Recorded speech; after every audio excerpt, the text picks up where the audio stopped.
Este programa es una presentación de el equipo de producción de Radio Vea. Le invitamos a compartir este devocional para edificar a otras vidas. Vaya a YouTube o a Facebook de Radio Vea, busque el episodio que quiera compartir, pulse el botón de compartir, suele ser un icono de flechas, puntos o la palabra compartir. Seleccione WhatsApp y la lista de aplicaciones para compartir y elija el contacto o grupo y envíe el enlace. Otra forma de compartir es copiar el URL del episodio o de la página principal de este tema. Abra el WhatsApp, pegue el enlace en la conversación y envíelo. Y otra manera es descargando el archivo de audio como MP3. Descárguelo a su dispositivo. Abra su WhatsApp y use la opción de enviar un archivo adjunto. Seleccione el archivo y compártalo. Gracias por estar escuchando Tiempo Devocional.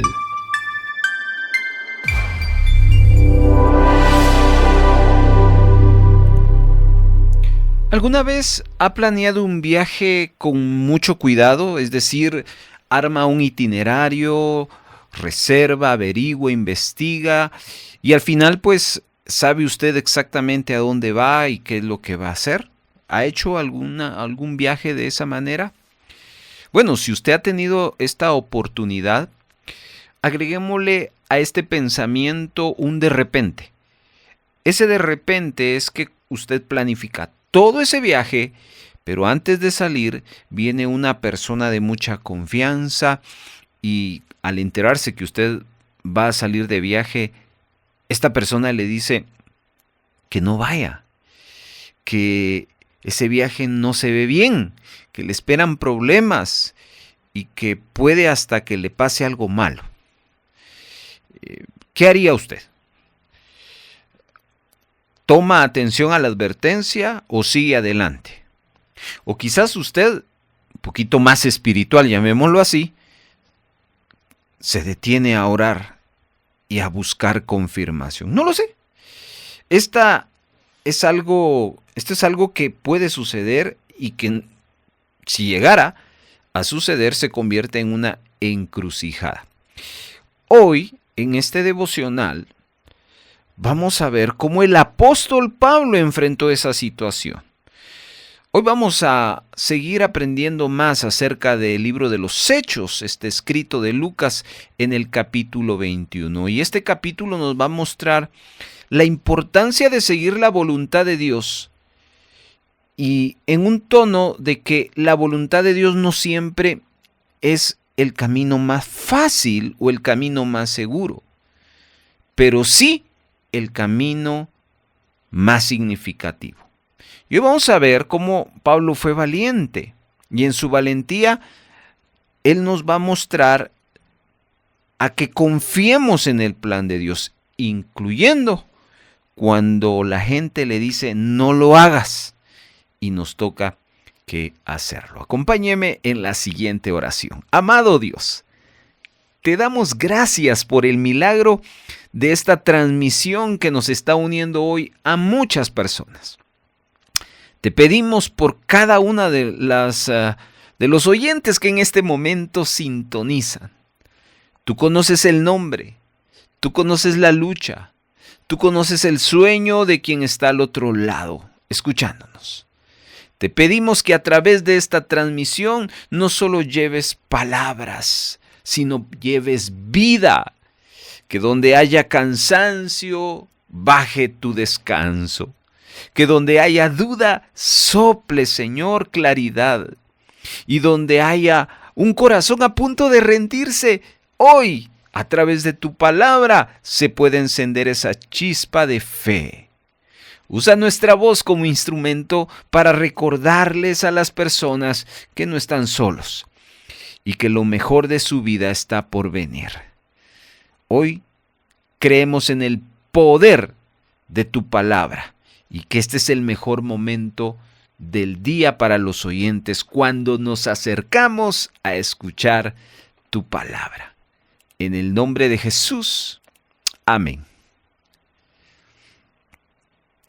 En el capítulo 21 del libro de los Hechos, nos marca un punto crucial en la vida y el ministerio de Pablo. Está llegando al final de su tercer viaje misionero. Y el inicio ha sido largo y un arduo viaje hacia Roma en calidad de prisionero. Pablo está decidido a llegar a Jerusalén para la fiesta del Pentecostés y con él lleva una ofrenda de las iglesias gentiles para la comunidad judía de creyentes de escasos recursos. Y hoy vamos a observar en este capítulo 21 que este viaje está lleno de tensiones, de advertencias, pero también vamos a observar por ahí un malentendido y, como siempre, la hostilidad que va a desembocar en problemas. Es un retrato vívido de lo que significa, hermanos, seguir a Cristo en un mundo que está quebrado, en un mundo que es hostil. Pero vamos a ver cómo la fidelidad de nuestro Señor puede llevarnos directamente al centro de la tormenta para cumplir su propósito. Así que vamos a comenzar la lectura y vamos a explicar los primeros 14 versículos, donde vamos a ver la importancia de tener convicciones. Leamos entonces la palabra de Hechos capítulo 21 del 1 al 14. Después de despedirnos de ellos, zarpamos y nos fuimos directamente a Cos y al día siguiente a Rodas, y de allí continuamos a Pátara. Allí dimos con un barco que se dirigía a Fenicia, así que nos embarcamos en él y zarpamos. Del lado izquierdo pudimos ver Chipre, pero seguimos navegando hacia Siria y arribamos a Tiro, porque el barco tenía que descargar allí.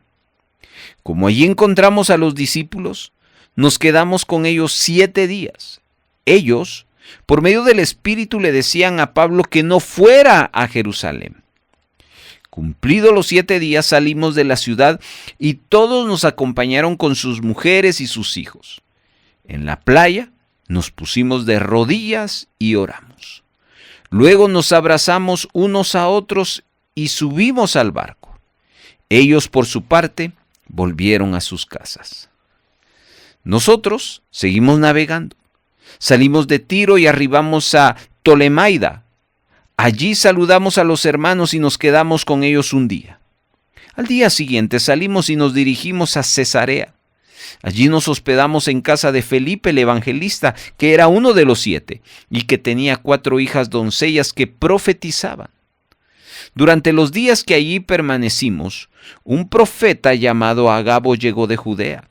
Pues venía a vernos Agabo y tomó el cinto de Pablo, se ató con él las manos y los pies y dijo: el Espíritu Santo ha dicho, así atarán los judíos en Jerusalén al dueño de este cinto y lo entregarán a los no judíos. Al oír esto, nosotros y los de Cesarea le rogamos a Pablo que no fuera a Jerusalén. Pero Pablo respondió: ¿por qué lloran? Se me parte el corazón. Por el nombre del Señor Jesús, yo estoy dispuesto no solo a que me aten, sino que me maten en Jerusalén. Como no pudimos convencerlo, dejamos de insistir y le dijimos que se haga la voluntad del Señor. Paremos acá. En estos versos, Pablo emprende su viaje hacia Jerusalén y va a detenerse en varias ciudades.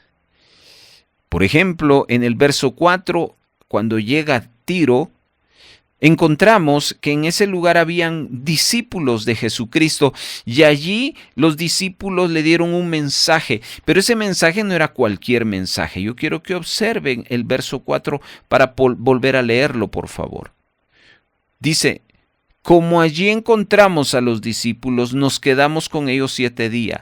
Ellos, por medio del Espíritu, le decían a Pablo que no fuera a Jerusalén. Aquí está el primera advertencia. La primera advertencia era de que a Pablo se le presagiaba que el llegar a Jerusalén iba a él a tener muchos problemas. Si bien es cierto, uno no es de aquellos que anda buscando problemas, ¿cierto? Normalmente nosotros estamos huyendo de los problemas.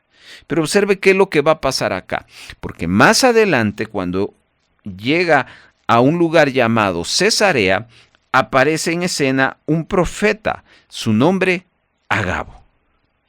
Este profeta también le va a dar una advertencia dramática, pero sobre todo visual.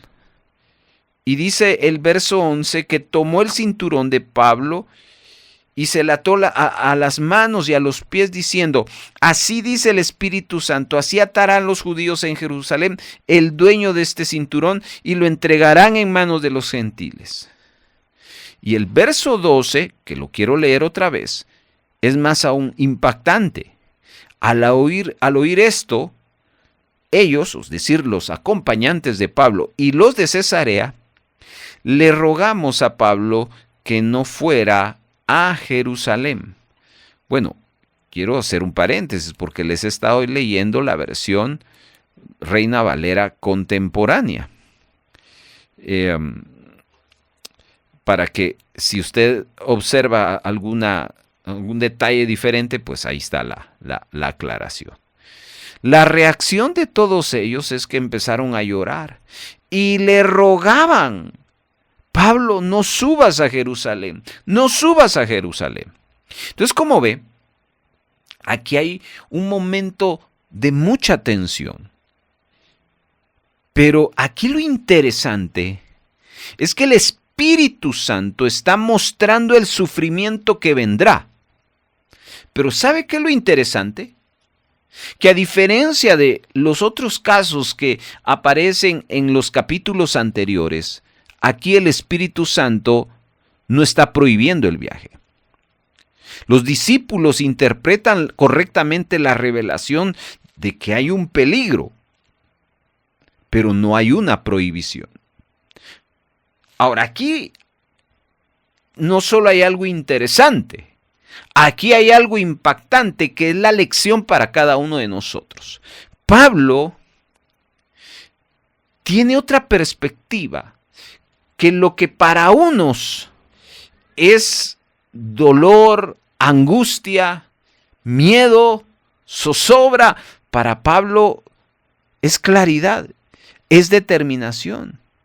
Y es por eso que en el verso 13 les pregunta: ¿por qué están llorando? Me conmueven, eso sí me conmueve más sus lágrimas que lo que me está anunciando el Espíritu Santo. Y luego les dice ¿por qué? Porque yo estoy dispuesto no solo a ser atado, mas aún a morir en Jerusalén por el nombre del Señor Jesús. Usted ve aquí a un hombre valiente, pero no es una valentía inconsciente, porque a veces uno tiende a ser valiente cuando no es consciente de las cosas.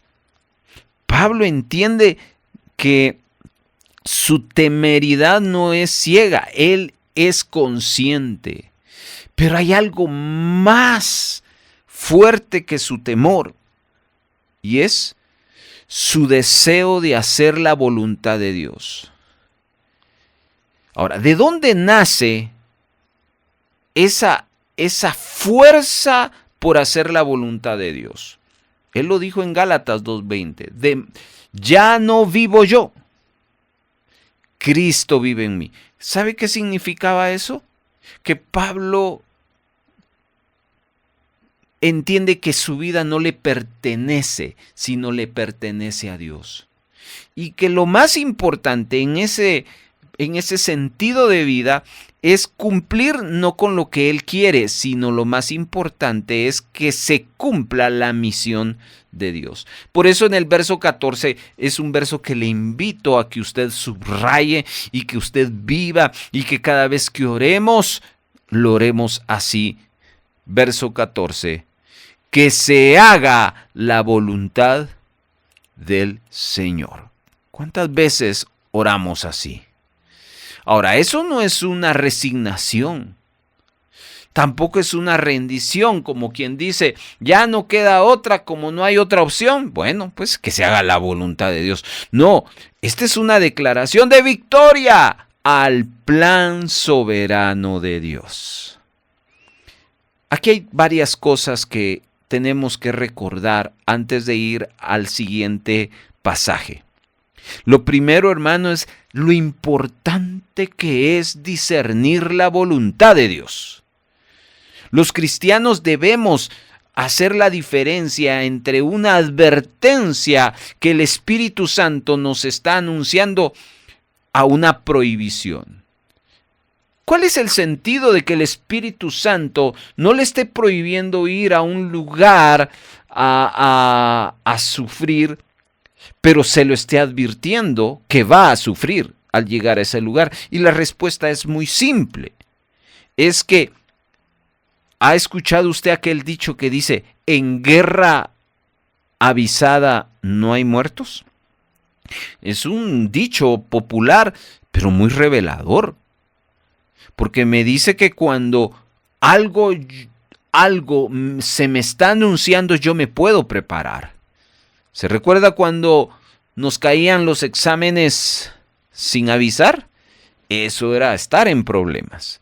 Pero cuando usted sabía que a fin de mes venían los exámenes, se estaba preparando. Y eso a usted le daba otra actitud. El Espíritu Santo no está prohibiendo a Pablo ir, mas sin embargo se lo está anunciando para que él se prepare. Si alguna vez usted se preguntó por qué Jesús tuvo que ayunar 40 días y 40 noches, ¿por qué Jesús tuvo que ir al Getsemaní a orar y le pidió a sus discípulos que lo acompañaran a orar? Ahora entiende, porque Jesús había entendido lo que le esperaba, pero él se estaba preparando para enfrentar esta situación.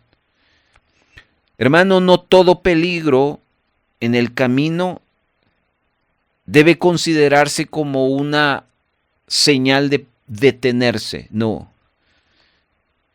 A veces esa señal, esa advertencia es una preparación para que nosotros nos pongamos la armadura y nos preparemos para la batalla. Y todo esto parte del entendimiento de que hay que discernir la voluntad de Dios. Hermanos, una de las funciones del Espíritu Santo es esa: guiarnos hacia toda verdad, mostrarnos, recordarnos. Y sé que el Espíritu Santo nos habla y nos ha estado hablando, pero muchas veces nosotros no discernimos.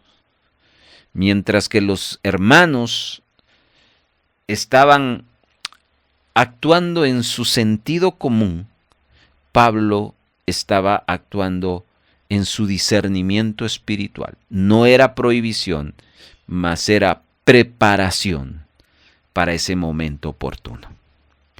Otra de las cosas que podemos aprender y que estos 14 versículos nos muestran es el hecho de que debemos enseñar que seguir a Cristo implica sacrificios y sufrimiento. ¿Sabe cómo se llama eso? Decisión de seguir a Cristo. Una vez más me permito recordar que seguir a Cristo no es nada fácil. Seguir a Cristo implica sufrir. Si usted no está buscando sufrimiento, no siga a Cristo. Se lo estoy advirtiendo. Sálgase.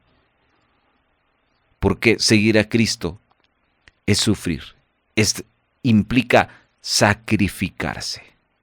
La fe no es una garantía contra las dificultades.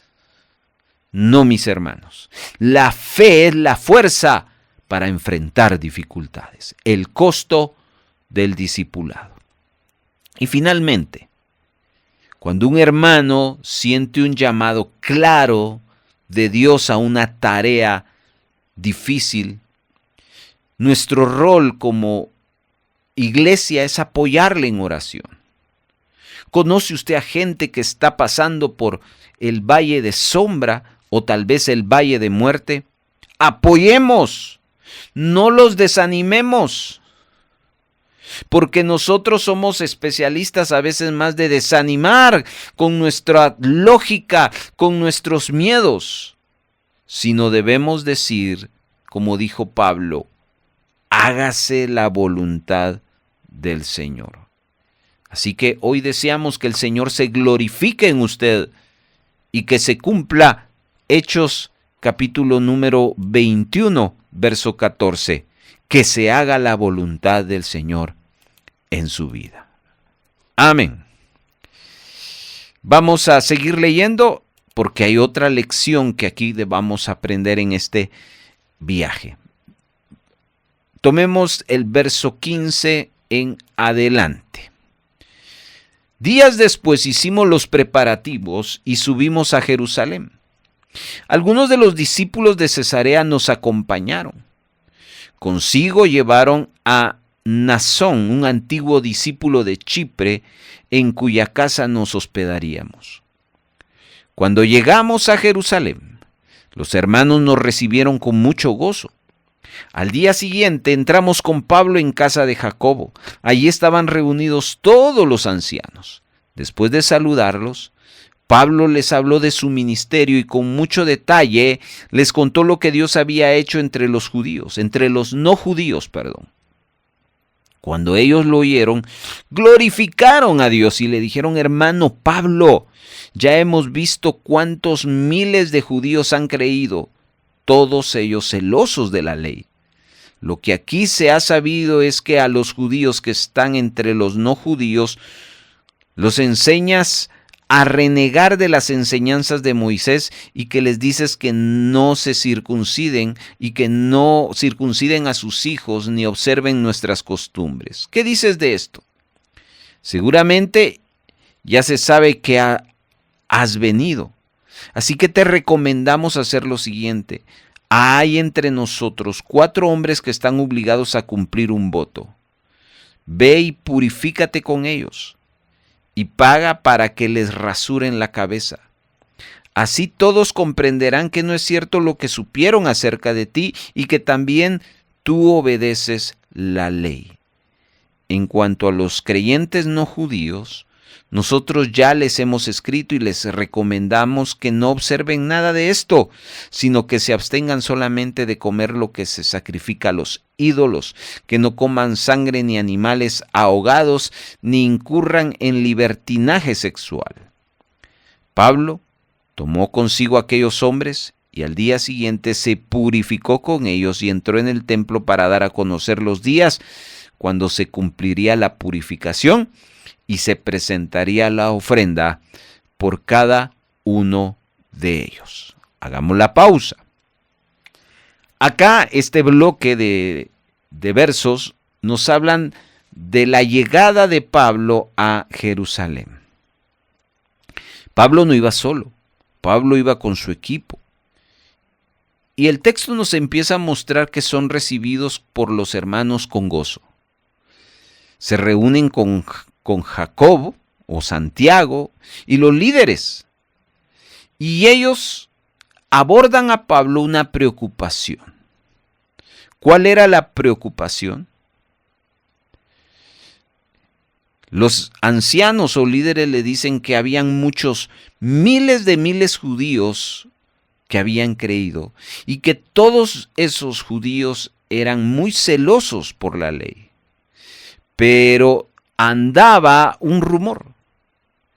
El rumor era de que Pablo enseñaba a todos los judíos que están entre los gentiles a no regirse por la ley de Moisés.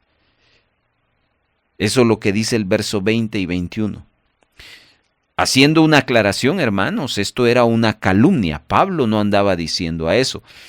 Aquí vemos lo que claramente conocemos en nuestra sociedad, en nuestros círculos, como lo que es un chisme. ¿Ha sido usted víctima de un chisme? Pablo fue víctima de un chisme.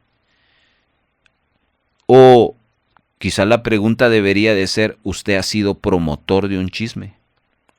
Bueno, el punto es que este rumor era muy peligroso porque iba a poner en jaque el ministerio de Pablo dentro de esa comunidad de judíos creyentes. Entonces los líderes, los ancianos de la iglesia en Jerusalén, dan un consejo sabio y pastoral y le piden a Pablo que se unan a 4 hombres que habían hecho un voto y que pagara sus gastos purificándose con ellos. La purificación era una costumbre que le quiero explicar a continuación.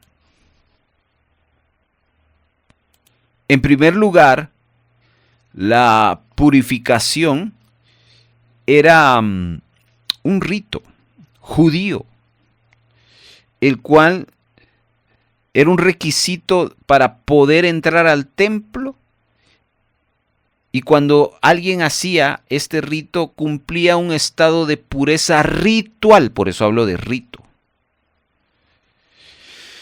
Y esto implicaba que Pablo tenía que costear sus sacrificios y ofrendas que las personas que cumplían tenían que presentar al concluir este voto. Y Pablo tuvo que asumir esos gastos como un gesto de solidaridad para disipar sospechas de que él estaba menospreciando el judaísmo. Si bien es cierto, no solo Pablo, sino los creyentes predicaban en contra del judaísmo, tampoco era un menosprecio. Así que este punto es interesante, pero importante, porque Pablo no está convirtiéndose al judaísmo, sino era una actitud de solidaridad para no entrar en contiendas y que su ministerio se viera afectado. Era un acto, digámoslo así, de respeto cultural y religioso, tanto a los judíos creyentes como a los no creyentes. Entonces, en base a esto, Pablo no está comprometiendo el evangelio, todo lo contrario. Estaba ejerciendo un principio que él mismo enseñó. En 1 Corintios capítulo número 9, versículo número 20, y le leo una parte del texto. Me he hecho a los judíos como judío para ganar a los judíos. Entonces este acto no era un retroceso de salirse del cristianismo para regresar al judaísmo. No era una negación de su teología, sino era una estrategia para poder quitar barreras culturales y, escuche bien, preservar la unidad de la iglesia. Y este es el punto más importante del verso 15 al 27 que hemos leído. Nosotros somos llamados a no poner muros, sino crear puentes. Los puentes nos dan unidad, los muros nos dividen. Y aquí quiero hablarle de 3 cosas. Como iglesia debemos ser sabios y sensibles a las culturas. Las culturas crean barreras. Pero si nosotros nos conectamos con como socialmente se mueven las personas, con cada quien con su cultura, entonces no vamos a poder llegar a ellos. Y lo que vamos a hacer es impedir que el mensaje del evangelio llegue. Acá no es una invitación a cambiar el mensaje, pero sí es una invitación a adaptarnos, a buscar la forma de poder llegar a un grupo de personas y estando ya en esa oportunidad, en ese círculo, podamos hablar el Evangelio. ¿Sabe cómo se llama eso? Sensibilidad cultural. La iglesia está llamada a ser sensible culturalmente. No andarse peleando, sino saber poder entrar a esos círculos. Pero también esta parte, este bloque nos habla de que debemos de estar dispuestos a hacer concesiones en áreas personales o culturales, precisamente con ese bien de unificar al cuerpo de Cristo. Usted tiene sus costumbres, yo tengo las mías, mis preferencias. Y está bien que usted las defienda cuando se trata de su familia, de su trabajo, pero con el Evangelio no podemos actuar preferencialmente, sino a veces el Evangelio nos va a demandar ceder un poco eso con el bien de no pelearnos con las personas, sino de aceptarnos en una unidad. Y no le hablo de que usted tenga que ser amigos de otras religiones, no. Le hablo de que a veces usted va a tener que sentarse a escuchar, a platicar con ellos un poco, y eso puede ser muy incómodo. No se trata de que nosotros tengamos la razón en asuntos secundarios, no digamos dentro de nosotros. El tema aquí es que esto no es que está entrando a judíos únicamente, sino está entrando a cristianos judíos que todavía estaban en el proceso de dejar el judaísmo. Pablo estuvo dispuesto. Él no dividió, él unificó. Y otra cosa interesante acá es ver cómo Pablo estuvo dispuesto a desmentir ese chisme, esos rumores.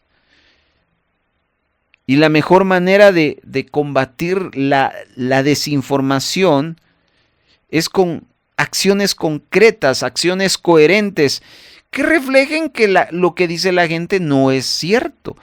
Todo lo contrario, Pablo estaba reflejando con su actitud el amor hacia la sociedad, el amor hacia su prójimo y la verdad que era Cristo.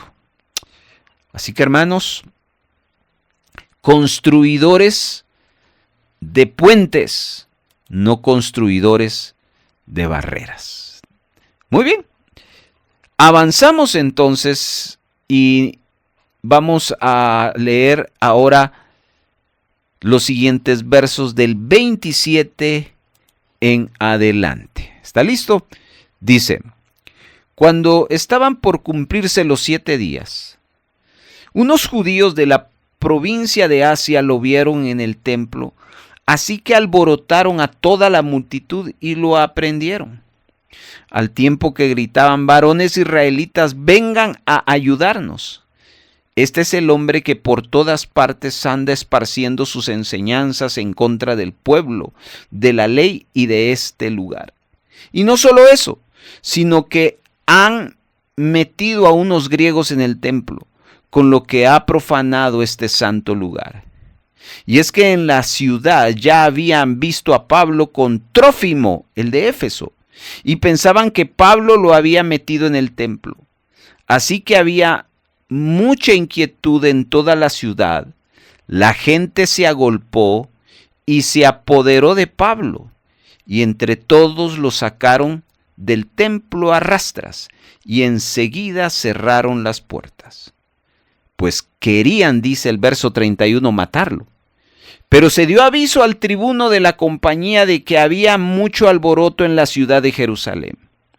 Y éste tomó soldados y centuriones y se fue tras ellos. Cuando la gente vio al tribuno y a los soldados, dejó de golpear a Pablo. Entonces llegó el tribuno y lo aprehendió y ordenó que lo encadenaran. Luego le preguntó quién era y qué había hecho. Entre la multitud unos gritaban una cosa y otros otra. Y como a causa del alboroto, el tribuno no podía entender nada con claridad y mandó que lo llevaran a la fortaleza. Al llegar a las gradas, los soldados tuvieron que llevarlo en vilo, pues la multitud estaba muy violenta y todo el pueblo que venía detrás gritaba: ¡mátenlo! Paremos acá. Muy bien. Aquí vemos que cómo actuando muchas veces con la verdad, haciendo lo correcto, la verdad siempre va a chocar contra la religión. Pablo está viviendo lo que vivió Jesús. Los fariseos odiaron a Jesús porque Jesús les hablaba con la verdad. Aquí no solo Pablo está hablando con la verdad, está actuando con humildad, con honestidad, con madurez. Está actuando con la verdad. Pero el principio es que la verdad choca con la religión.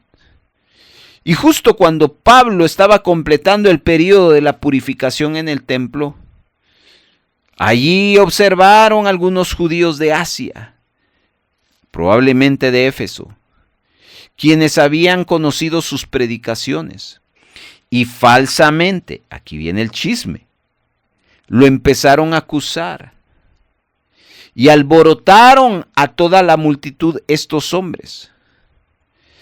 ¿Cuál era la acusación? Este hombre, que era Pablo, por todas partes enseña a todos contra el pueblo la ley y este lugar.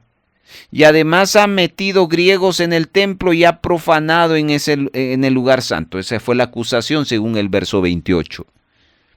La acusación de traer griegos al templo era muy gravísima, ya que el templo tenía prohibiciones. Solo judíos podían entrar al templo. Entonces eso fue lo que causó que la multitud de judíos se molestara, agarrara a Pablo, lo arrestaran fuera del templo con la intención de matarlo, e inmediatamente las puertas se encerraron para evitar la profanación del templo con sangre.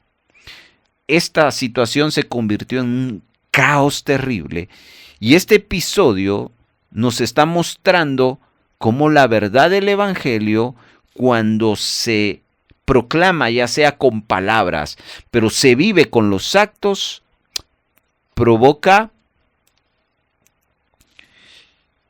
a las personas religiosas. Entonces, eso es algo que usted y yo tenemos que aprender como creyentes. Nosotros estamos expuestos, si estamos en la verdad, vamos a chocar con la religión. Y aquí hay varias cosas que podemos sacar como lecciones. Permítame dar algunas. Lo primero es que usted debe de observar, es que Pablo había sido fiel.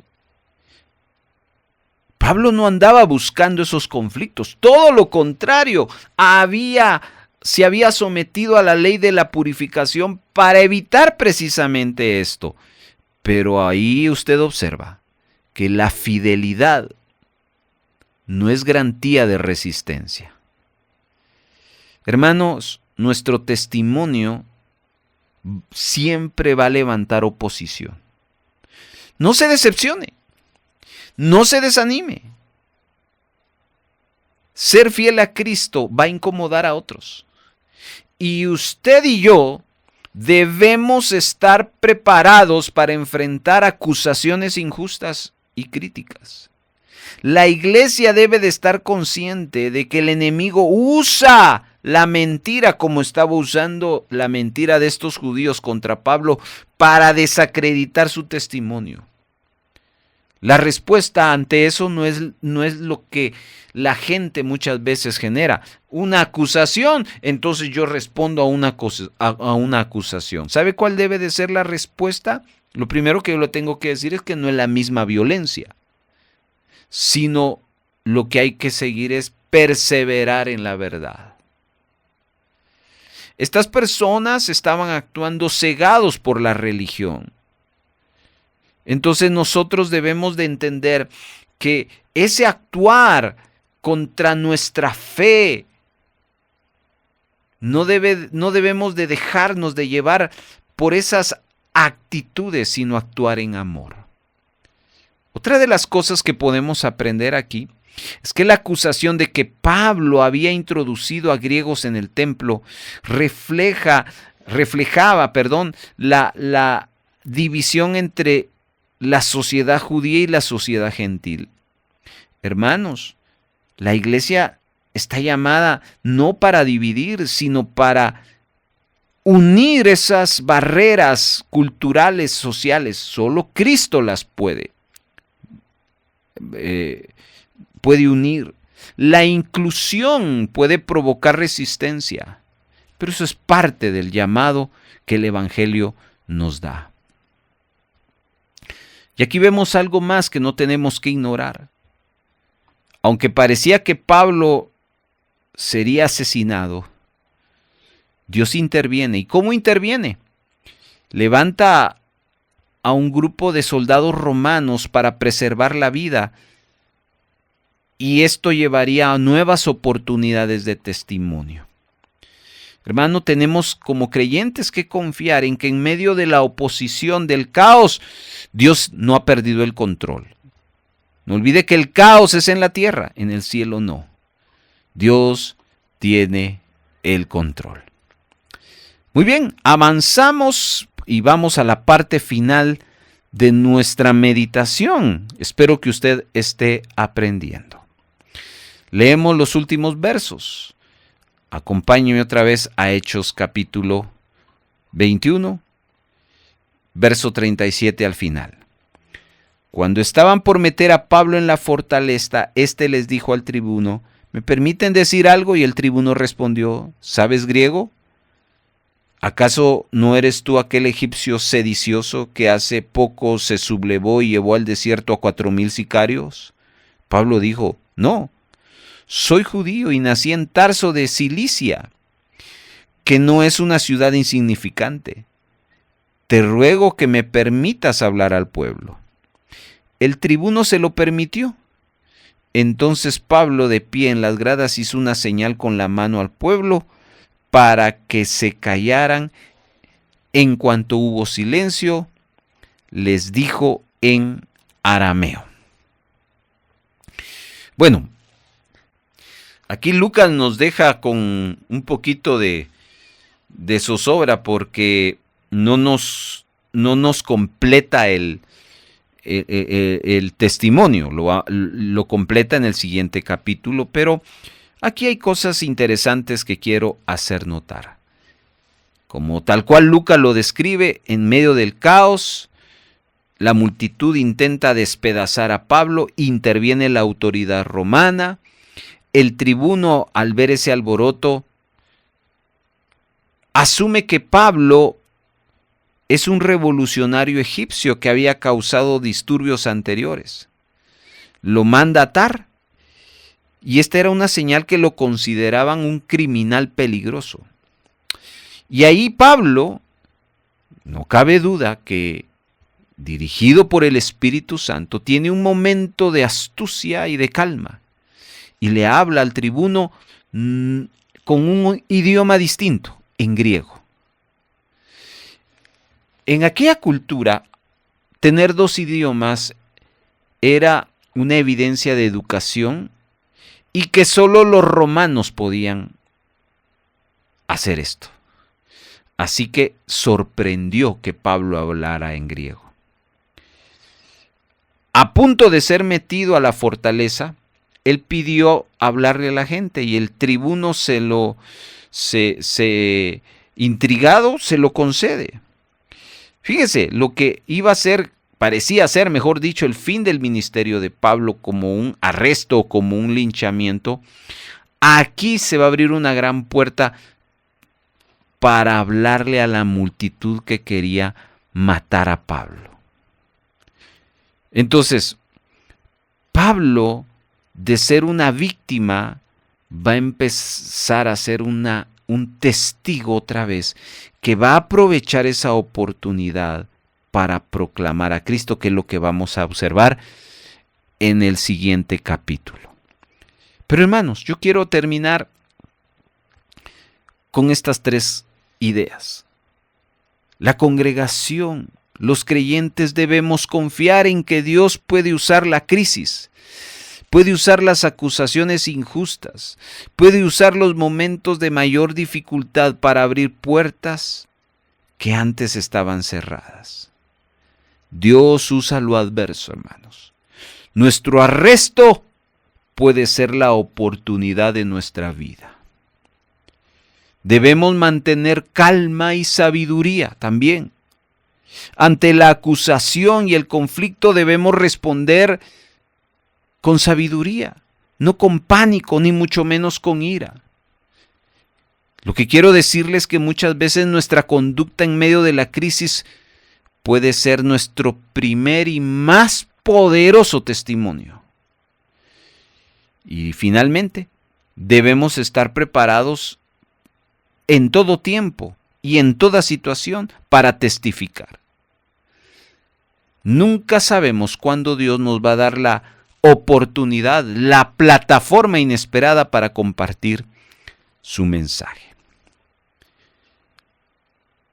Finalizamos esta meditación haciendo una reflexión final. El viaje de Pablo a Jerusalén es un relato de peligros, es un mapa para nosotros en nuestra caminata de fe. Vimos a un hombre resuelto a ir, no por necedad, no porque era terco, sino porque en el corazón de Pablo había una conexión con algo poderoso, que es la voluntad de Dios. La voluntad de Dios es la brújula en nuestra vida. ¿Sabe qué nos salva de una tormenta? La brújula. Porque la brújula nos indica cuál es el camino para salir de la tormenta. Hemos aprendido sobre ser sabios. Pablo nos enseña a ser sabios en medio de la cultura. Él no creó barreras, Él creó puentes para derribar, esos muros, recordándonos lo importante que como creyentes el Señor nos llama a mantener la unidad sobre nuestras preferencias personales. Aprendimos cómo la gente le choca cuando nosotros hablamos y vivimos en la verdad. Así es el Evangelio. El Evangelio nunca es gris, nunca es neutro.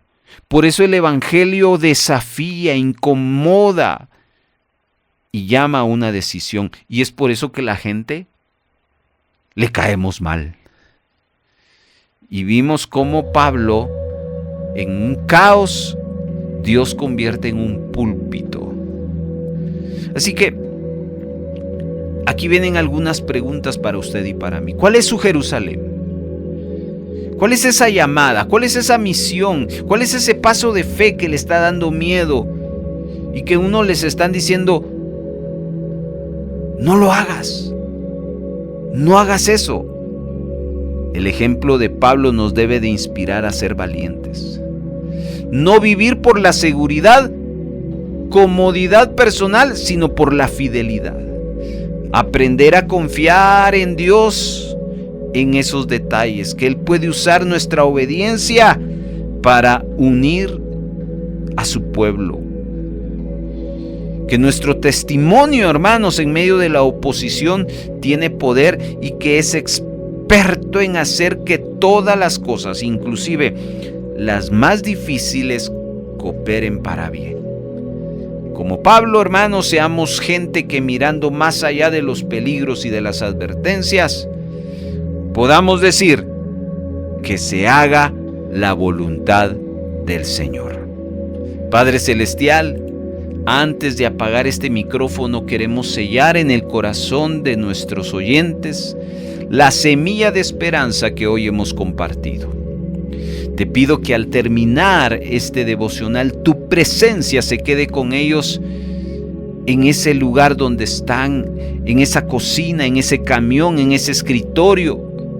Que las palabras que escucharon hoy se conviertan en fuerza en sus manos y paz en sus pensamientos. Bendice sus familias. Abre las puertas que se están cerrando. Dales fe de que aunque este mensaje termine, tu presencia es constante. Que salgan de este momento de sintonía sabiendo, Señor, que son amados. Por eso es que tú les has hablado en esta nueva oportunidad. Gracias por tu palabra. En el nombre de Cristo Jesús. Amén.